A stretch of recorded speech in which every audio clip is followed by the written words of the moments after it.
السلام علیکم ورحمۃ اللہ وبرکاتہ۔ امید ہے کہ آپ سب خیریت سے ہوں گے اور اللہ تعالیٰ سے دعا ہے کہ اللہ تعالیٰ ہم سب کو اپنی حفظ و ایمان میں رکھے۔ آج میں آپ کو جو آیت بتانے والی ہوں وہ ہے حصول رزق کے لیے۔ بسم اللہ الرحمن الرحیم۔ اللہم اکفینی بے حلالک عن حرامک واغنینی بے فضلک عمن سواک۔ بسم اللہ الرحمن الرحیم۔ اللہم اکفینی بے حلالک عن حرامک واغنینی بے فضلک عمن سواک۔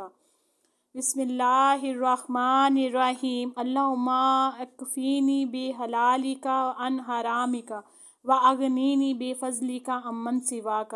ترجمہ: اے اللہ میری کفالت کر اپنے حلال رزق سے، حرام سے بچا کر اور مجھ کو اپنے فضل سے اپنے ماسوا اسے بے نیاز کر دے۔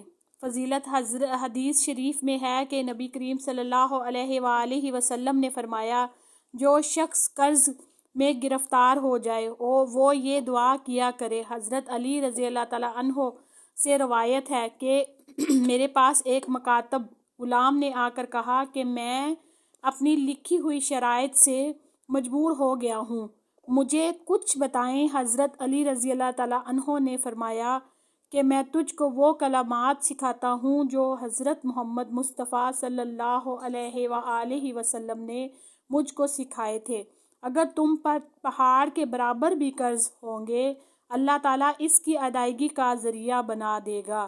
اور مدرجہ ذیل بلا کلمات تعلیم فرمائے۔ فائدہ: ہر نماز کے بعد 25 بار اور عشاء کی نماز کے بعد 125 بار، یا دن رات میں صرف ایک تسبیح پڑھیں، یا ہر نماز کے بعد 7 بار اور جمعے کی نماز کے بعد 70 بار پڑھیں۔